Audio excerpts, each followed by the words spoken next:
Here, the Japanese army surrendered to China in 1945. We are now in Zhejiang, a small town in Hunan province. Now, it may be a small town, but it was once the stage of a global turning point. This little town here, in fact, witnessed the end of, I would say, Asia's darkest chapter of history. In front of us is the memorial hall of the victory of the war against Japan and the acceptance of the surrender from Japan. We call it anti-Japanese war, but we're not really anti-ing Japanese people. The proper translation should be the war of resistance against Japanese aggression or Japanese invasion. That's how I would call it. I've been here several times. I remember my parents and I took a photo here.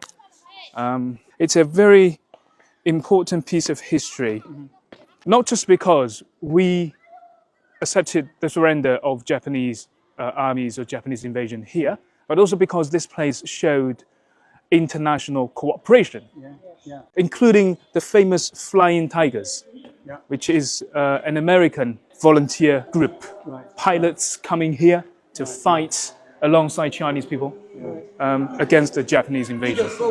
And that's a V Day.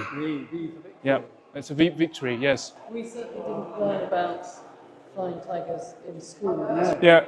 We heard lots about the war against Japan, but not the Chinese involvement.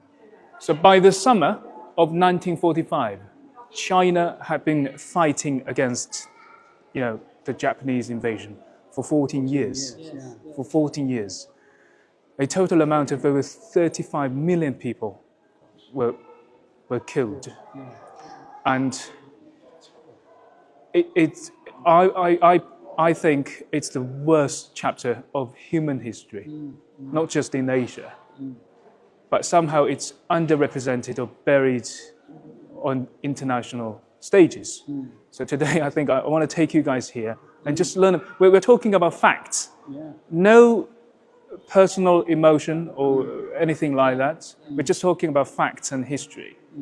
So after the Japanese emperor announced its official surrender, they sent their representatives over here in Zhejiang, and they signed the surrender documents on the 21st of August 1945, and it happened all here.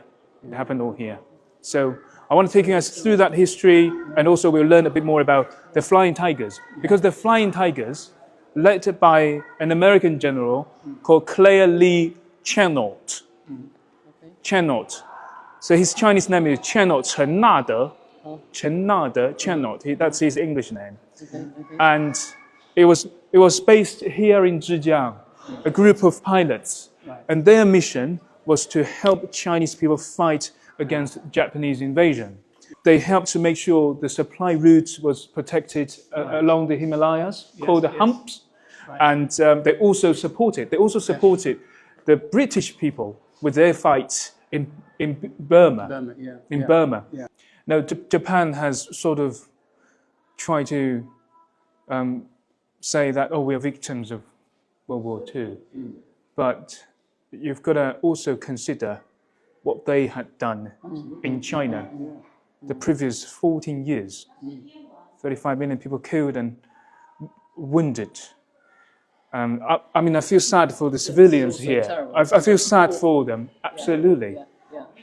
But I also feel a bit unfair when the Japanese government just wiped out the history of what they did in China, but focused on the history of this bit. That's not fair. Yeah. This is the consequence.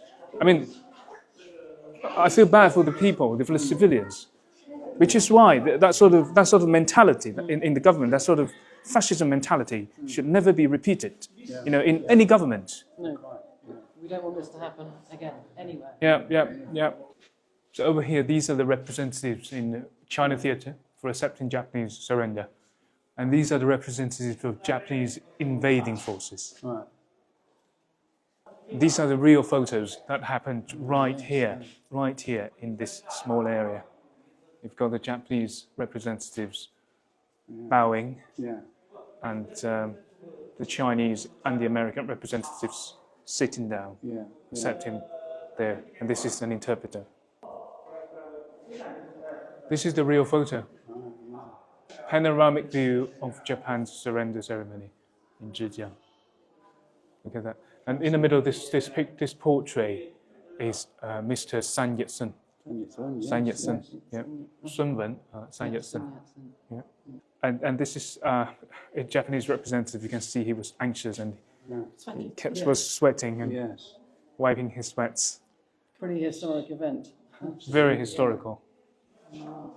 When the news came, the good news came that the Japanese were surrendering, all people in Zhejiang were quite happy and all that. And the American soldiers were driving the jeep around the city, telling everyone, they've surrendered, they've surrendered. And there was even, look at that, Justice Avenue was made. There you go, Justice. 正义大道 literally means Justice Avenue. Yeah. I think it's important also to point out that Zhejiang is not the only place that accepted Japanese surrender. So there were various places. This is a rather important one because we had a major ceremony in Taiwan, accepting the Japanese surrender. So after 50 years, Taiwan was officially returned back to, it was occupied by Japan for 50 years. And 1945, 25th of October, it was officially returned to China.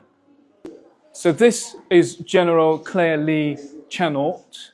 His Chinese name is Chen Nade Chennault. He's the legend.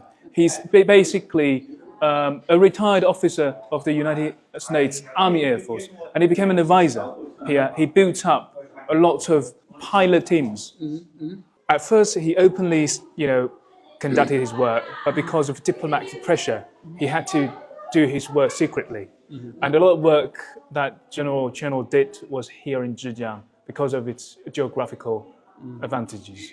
Hundreds of American pilots flew across the Pacific to help the Chinese people fight against the Japanese invasion. I mean, their work was hugely recognized. And they carried, I don't know if it's here, but they carried a flag written with Chinese characters saying, these people are our allies from America to help us fight against the Japanese. Save them if they need to be saved. So every time when there is a pilot, falling down or injured, wounded, Chinese villagers, Chinese people rush to save them, and some villages even risk the security of the village to do that because Japanese people will say, hand them over, otherwise I'm going to kill you all. You've got to remember some of these pilots, they never return home. Some of them never return home. They died here. You see this photo? Look at these lovely faces. And the Russians are there too. Yeah. It's very important that we remember China and America fought together side by side during World War II. I like to remind people of that. Look, we call this a war of resistance because it really is a war of resistance. It was a matter of existence or extinction for Chinese people. So we really had to toughen up and rally, come together, and we do that. I think it's rather unfair when the world depicts World War II history. This part of history is underrepresented or buried. There was this massive scale of war happening in the east part of the world, in China, during World War II. It started in 1931, all the way down to 1945, 14 years. Long time.